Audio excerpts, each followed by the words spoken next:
Students, my self सलोनीजीत। इस video के अंदर हम शॉर्ट रन इक्विलिब्रियम आउटपुट को डिस्कस करने वाले हैं। तो सबसे पहले हमारे पास में क्या है, शॉर्ट रन और लॉन्ग रन दो कंसेप्ट्स होते हैं। शॉर्ट रन के अंदर क्या होता है ना, जितने भी जो फैक्टर्स ऑफ प्रोडक्शन है उसके अंदर कुछ फिक्स्ड फैक्टर्स भी होते हैं और कुछ वेरिएबल फैक्टर्स भी होते हैं। फिक्स्ड फैक्टर्स के अंदर हमारे पास में क्या आता है, जैसे कैपिटल है या फिर टेक्नोलॉजी है, वो हमारे पास में क्या रहते हैं, फिक्स्ड रहते हैं। ठीक है, ये शॉर्ट रन के अंदर हमारे पास में फिक्स्ड रहते हैं। और लॉन्ग रन के अंदर हमारे पास में सारे ही फैक्टर्स क्या होते हैं, क्योंकि हमारे पास में लंबा टाइम होता है, इसलिए सारे फैक्टर्स हमारे पास में क्या होते हैं, वेरिएबल होते हैं। ठीक है, अब हमें यहाँ पे डिस्कस करना है इक्विलिब्रियम कंडीशन को। इक्विलिब्रियम कंडीशन को डिस्कस करने से पहले यहाँ पे हमारे पास में तीन अजम्पशंस होते हैं। उसके अंदर सबसे पहला अजम्पशन है कि हम शॉर्ट रन लेके चल रहे हैं, हम लॉन्ग रन कंसिडर नहीं कर रहे हैं। सेकेंड अजम्पशन हमारे पास में है कि हम टू सेक्टर इकोनॉमी को ही कंसिडर कर रहे हैं। ठीक है, टू सेक्टर इकोनॉमी के अंदर हमारे पास में क्या आता है, सिर्फ हाउस होल्ड्स और प्रोड्यूसर्स आता है, इसलिए हमारा जो एडी है वो C+I होगा। ठीक है, एंड थर्ड अजम्पशन हमारे पास में होता है कि जो एएस है वो परफेक्टली इलास्टिक है। परफेक्टली इलास्टिक का मतलब क्या हो गया है कि एएस जो है वो एडी के अकॉर्डिंग अपने आप एडजस्ट हो जाएगा। ठीक है, ये हमारे पास में तीन अजम्पशंस होते हैं। अब सबसे पहले हम एडी एएस अप्रोच डिस्कस करते हैं इक्विलिब्रियम की। उसके लिए मैंने यहाँ पे इनकम ले ली है। ठीक है, आउटपुट और इनकम मेरे पास में हर बार सेम मैंने इंक्रीज रखा है। ठीक है, जीरो लेवल ऑफ इनकम पे भी हमारे पास में कुछ कंजम्पशन है, क्योंकि इसको हम क्या बोलते हैं, ऑटोनोमस कंजम्पशन। ठीक है, और उसके बाद में मैंने फिक्स 80 से इसको इंक्रीज किया है। ठीक है, जिस लेवल से इनकम बढ़ रही है उस लेवल से नहीं, उससे थोड़ा सा कम लेवल से कंजम्पशन को मैंने इंक्रीज किया है। ठीक है, इन्वेस्टमेंट जो है ये अज्यूम्ड रहते हैं कि ये कांस्टेंट रहने वाले हैं, इसलिए मैंने जीरो लेवल पे भी 20 का इन्वेस्टमेंट यहाँ पे लिखा है। सेविंग्स जो है, सेविंग्स कैसे आएगी, हम जो भी हमारी इनकम होती है उसको या तो हम कंज्यूम करते हैं या फिर सेव करते हैं। तो सेविंग्स के लिए हमारे पास में फॉर्मूला क्या बन जाएगा, इनकम में से हम कंजम्पशन माइनस कर देंगे, इसलिए जो इनकम है इसमें से मैं कंजम्पशन माइनस कर दूंगी तो मेरे पास में क्या आ जाएगा, सेविंग्स आ जाएगी। ठीक है, एडी हम कैसे निकालेंगे, C+I करके हम एडी निकाल लेंगे, और एएस जो है वो हमारा इनकम के बराबर होता है, इसलिए जो हमारी इनकम है वो सेम है, मैंने यहाँ पे एएस यहाँ लिख दिए। ठीक है, अब हमारे पास में फर्स्ट अप्रोच है एडी इक्वल्स टू एएस, तब हमें इक्विलिब्रियम मिलेगा। तो देखो एडी इक्वल्स टू एएस हमारे पास में कहाँ है, इस पॉइंट पे हमारे पास में एडी इक्वल्स टू एएस है, जब हमारा आउटपुट कितना था, 20 था। ठीक है, इसका जो ग्राफ बनेगा वो ग्राफ कैसा बनेगा, यहाँ पे हम एडी और एएस लिखने वाले हैं, और यहाँ पे हमारे पास में हो गया इनकम आउटपुट। ठीक है, जो एएस कर्व होगा वो 45 डिग्री रहने वाला है, ये हम ऑलरेडी डिस्कस कर चुके हैं। इसके बाद में जो हमारे पास में एडी कर्व होगा वो कुछ इस तरीके से चलेगा। ठीक है, एडी और एएस जिस पॉइंट पे मिलने वाले हैं इस पॉइंट को हम क्या बोल देंगे, इक्विलिब्रियम। इसके अलावा एक और चीज आती है, वो आता है कंजम्पशन। कंजम्पशन कर्व यहाँ पे बनेगा। ठीक है, ये जो डिफरेंस है हमारे पास में इन्वेस्टमेंट कर्व का होता है, जहां पे हमारा C इक्वल्स टू Y होता है, मतलब कंजम्पशन इक्वल्स टू इनकम होता है, इस पॉइंट को हम बोलते हैं ब्रेक इवन पॉइंट। तो यहाँ पे ना दो चीजें, पहली चीज तो एडी इक्वल्स टू एएस जहां पे होंगे वो हमारे पास में इक्विलिब्रियम होगा, एंड सेकेंडली जहां पे हमारे पास में इनकम इक्वल्स टू कंजम्पशन और हमारी सेविंग्स इक्वल्स टू जीरो हो जाएगा, उसको हम बोल देंगे ब्रेक इवन पॉइंट।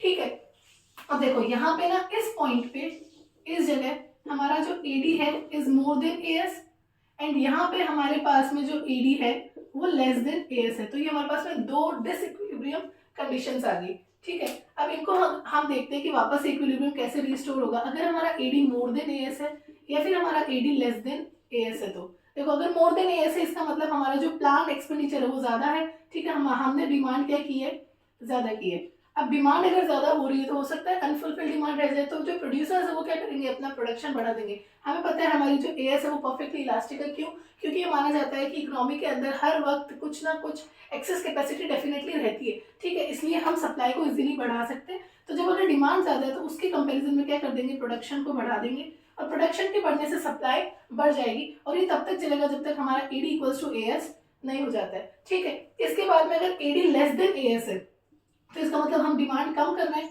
अगर हम डिमांड कम कर रहे हैं तो उनके पास में अनडिजायर्ड स्टॉक रह जाएगा, प्रोड्यूसर्स के पास में अनवांटेड स्टॉक रह जाएगा।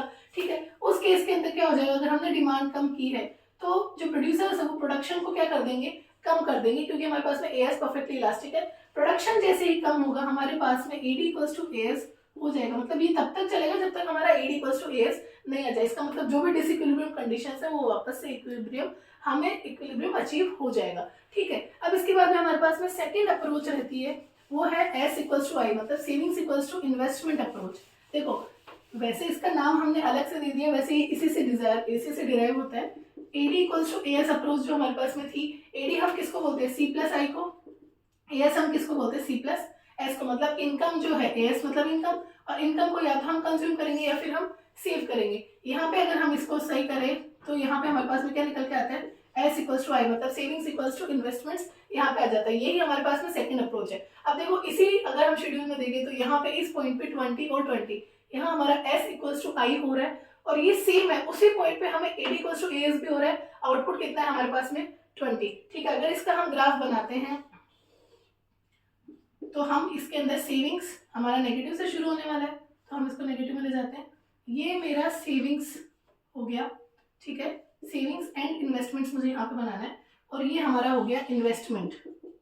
इस पॉइंट पे जहाँ पे s इक्वल्स टू आई है ये हमारा इक्विलिब्रियम पॉइंट हो गया, और यहाँ पे जहाँ हमारी s इक्वल्स टू जीरो मतलब सेविंग्स इक्वल्स टू जीरो है उसको हम क्या बोलते हैं बीपी। ठीक है, मतलब दो पॉइंट्स आ गए वापस से, ये सेम चीज आ गई।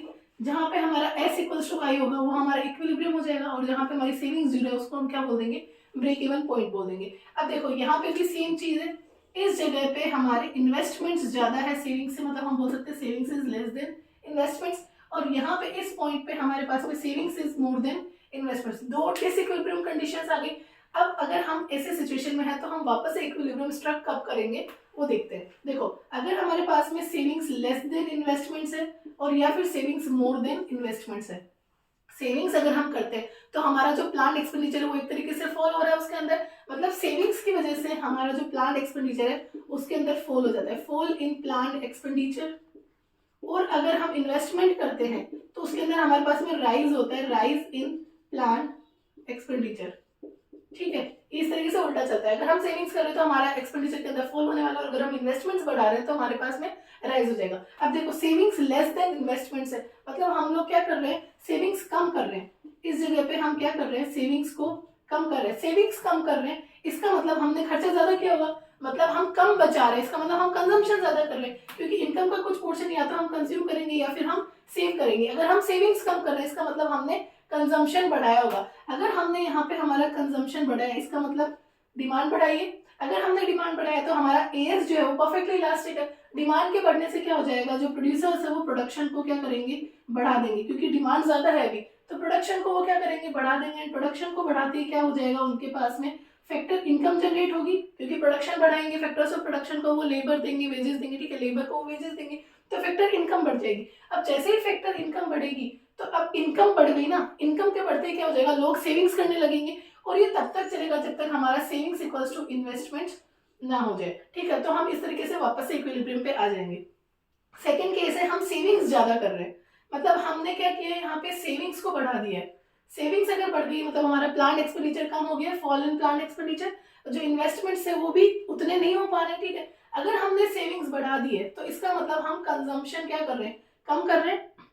इस सिचुएशन के अंदर हमारी जो एग्रीगेट डिमांड है वो कम चल रही है एग्रीगेट सप्लाई से, मतलब हम डिमांड ही क्या कर रहे हैं कम कर रहे हैं। अगर हम डिमांड कम कर रहे हैं तो प्रोड्यूसर्स क्या करेंगे प्रोडक्शन कम कर देंगे, ऑब्वियसली वो कट करेंगे आउटपुट के अंदर, तो वो क्या करेंगे प्रोडक्शन को कम कर देंगे। जैसे ही प्रोडक्शन कम करेंगे फैक्टर इनकम जो जनरेट हो रही थी वो अब कम होगी। अगर इनकम ही नहीं होगी लोगों के पास तो लोग सेव कैसे करेंगे, ये तब तक चलेगा जब तक हमारी सेविंग्स इक्वल्स टू इन्वेस्टमेंट्स ना हो जाए। तो इस तरीके से हम वापस से क्या होंगे इक्विलिब्रियम पे आ जाएंगे। अब यहाँ पे ना एक चीज आती है वो ये कि अगर हम सेविंग्स बढ़ा रहे हैं, अगर हम सेविंग्स करते जा रहे हैं तो उस सिचुएशन के अंदर हम इक्विलिब्रियम पे कैसे आएंगे। मतलब अगर हम सेविंग्स बढ़ा रहे हैं, अगर हम सेविंग्स कर रहे हैं तो ऑब्वियसली हम डिमांड कम कर रहे हैं, तो फिर एडी इक्वल्स टू एएस कैसे होगा, ये क्वेश्चन आ जाता है। तो देखो अगर हमने सेविंग्स बढ़ाई है मतलब हाउस होल्ड्स जो है उन्होंने बैंक के अंदर क्या किया है अपना पैसा डिपॉजिट करा दिया, सेविंग्स कर दी।